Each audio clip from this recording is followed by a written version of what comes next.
tukwifurije ikaze wewe wahisemo neza ugakurikira iyi channel usanga ibyiza byinshi. Tuguhaye ikaze kandi mu nkuru ndende iteye amatsiko cyane, inkuru nziza, inkuru irimo inyigisho nyinshi, twizera neza ko izagushimisha byimazeyo. Inkuru twise Urujeni. Reka dukomeze kanya na episode yacu ya mbere.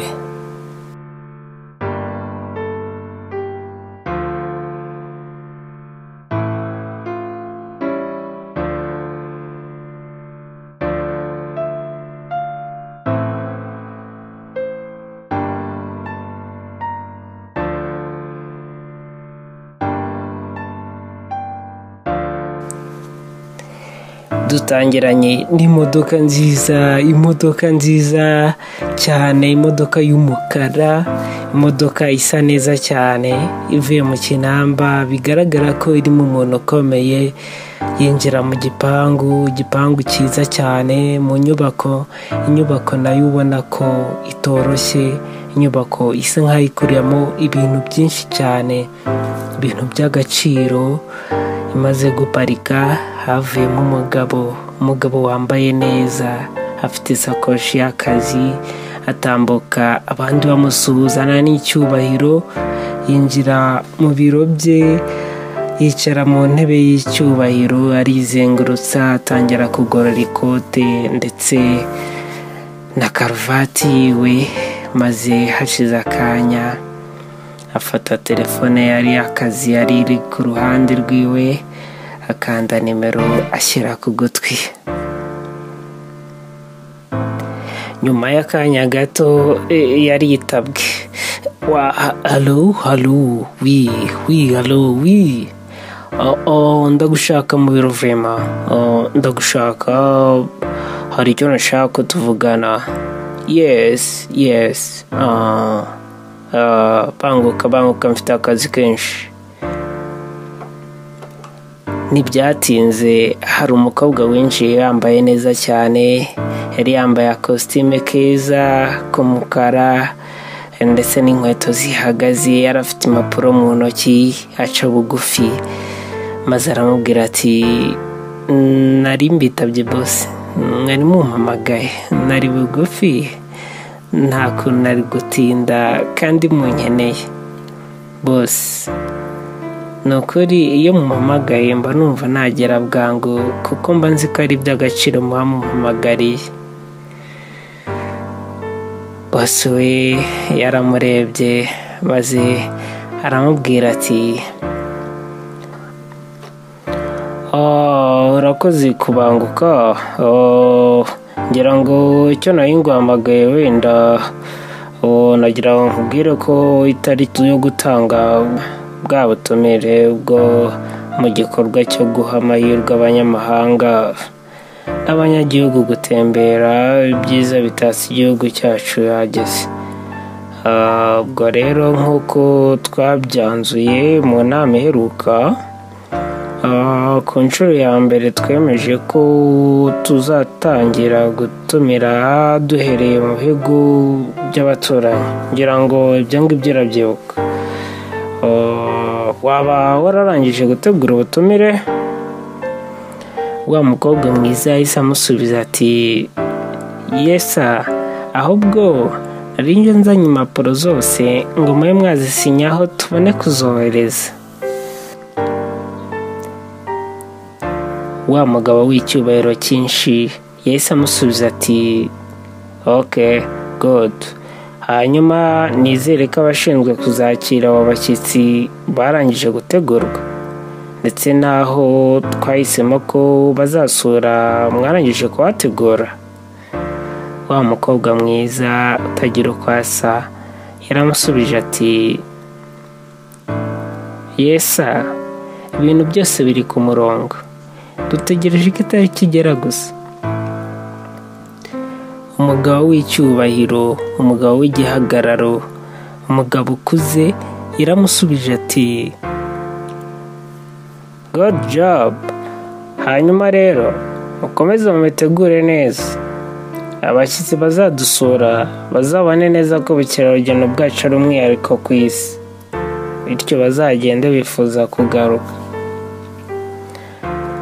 Wa mukobwa mwiza yamusubijanye icyubahiro avuga ati, yego boss, ibintu byose biri ku murongo kandi twizeye ko bazataha bishimye.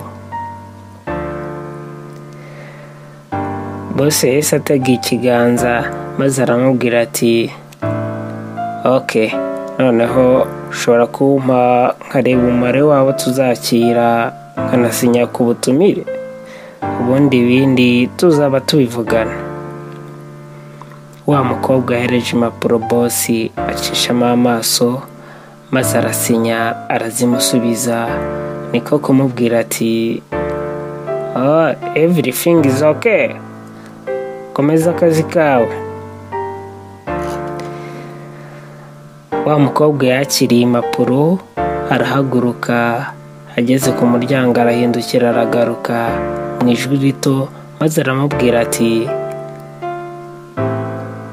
boss, hari icyo nari nibagiwe kubabwira.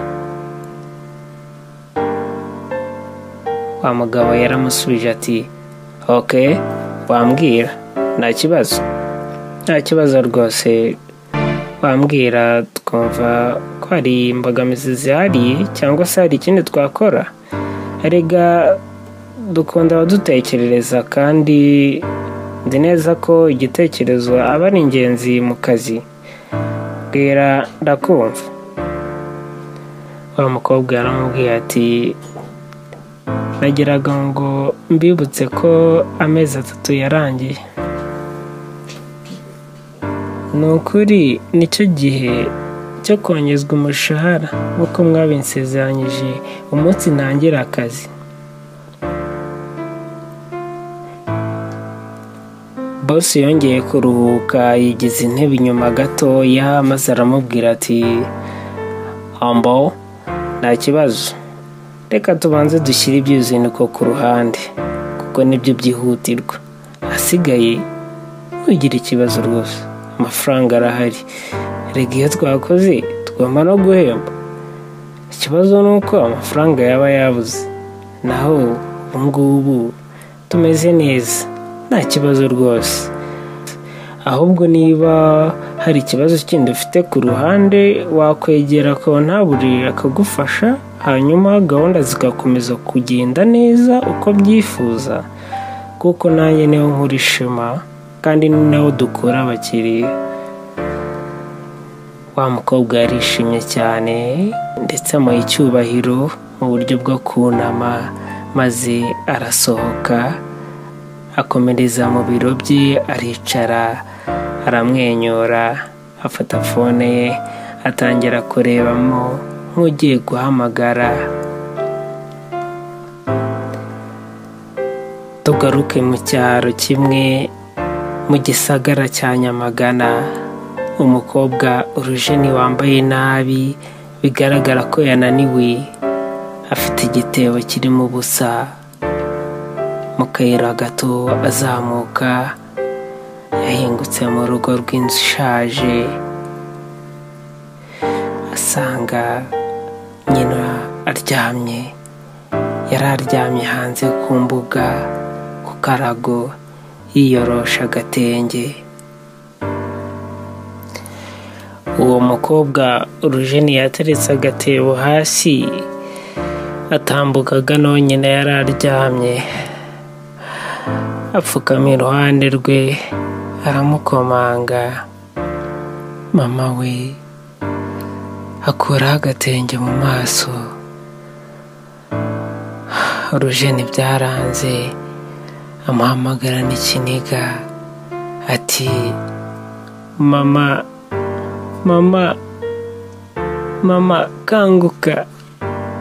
kanguka mama. Mama we nubwo yari arembye yarihanganye arakanguka, yikura agatenge mu maso. Agiye guhaguruka biranga, yongera araryama, maze avuga n'ijwi rigoye amubwira ati, ayiwe mwana wa awe ni wowe.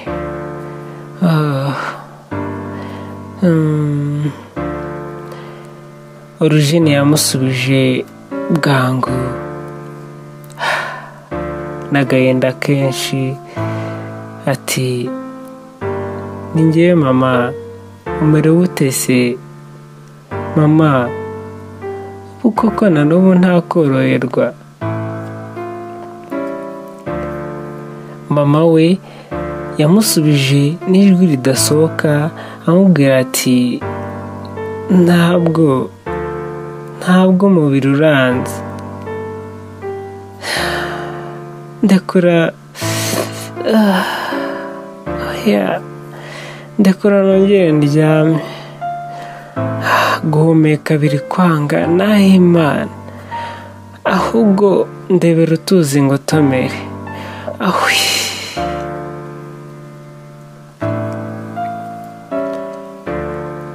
Urujeni yahise ahaguruka vuba ajya mu nzu, agaruka afite amazi mu gakombe. Kari agakombe gashaje, agakombe kagaragaza kwiheba, agakombe kagaragaza amagorwa.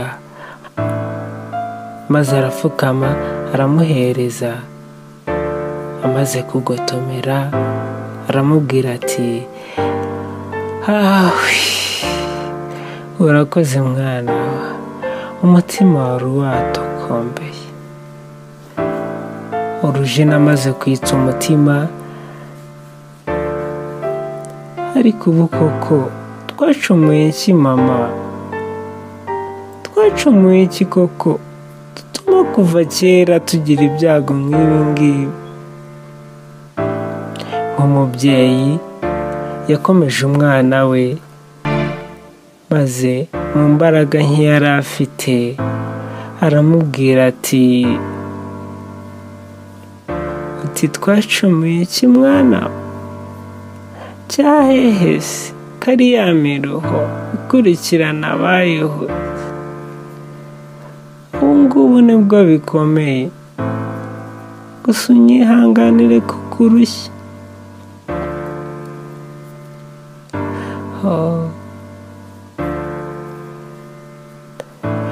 Urujeni ntabwo yigeze acika intege cyangwa se ngo atererane mama we. Muri ako kanya yaramwiyegamije maze aramubwira ati mama, uzi ko na bya bijumba najyanye ku isoko byabuze ubigura?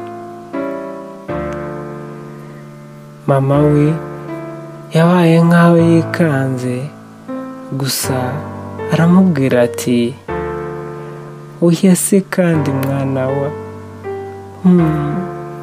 aho umutindi yanitse ntiriva koko, uturabigaruye.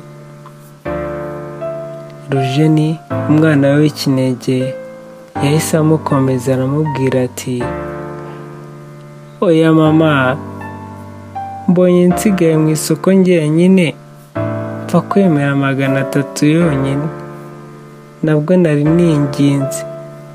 Uzi ukuntu wabiguze yambwiye? Mama we yongeye kumubaza ati yakubwiye ngo iki se mwana wa? Ariko rwose Urujeni yakomeje kumubwira ibyo yahuye nabyo mu isoko, ati ubwo nabonye nkigerayo nkomeza gutereta abakiriya bose bazaga, ariko bakabyinuba bakambwira ko ari bito. Maze mbona umuntu araje ambwira ko agiye kubigura ngo akabishyira amatungo ye, ngo we ntiyabirya. Nakwibuka ko ari byo twari kurya mu cyumweru kiri imbere cyose. Nakomeje gutegereza abantu bose bakabicaho bambwira ko ari bike, maze ngiye kuhambona umuntu arambwiye ngo nangahe, mubwiye amafaranga arambwira ngo ntiyabirya. Nakwibuka ko ari byo byari kudutunga icyumweru cyose. ariko tukabigurisha ngo tubone imiti yawe, agahinda kakanyica. Mama we yongeye kwihagararaho nk'umubyeyi, maze aramubwira ati, mwana wa, humura, nawe tuyakesha rusengo.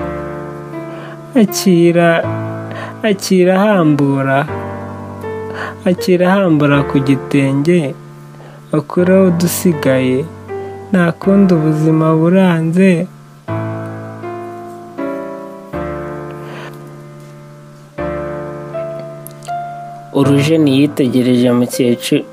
Urujeni yitegereje mama we, akomeza kurwana n'ikiniga biranga, ahaguruka yihuta, maze yishe inyuma y'inzu, atangira gusuka amarira mu biganza bye. Ntuzacikwe na episode ya 2 y'inkuru Urujeni. Kora subscribe, ukore like ndetse na comment, ndetse utibagiwe na share. Naho ubutaha.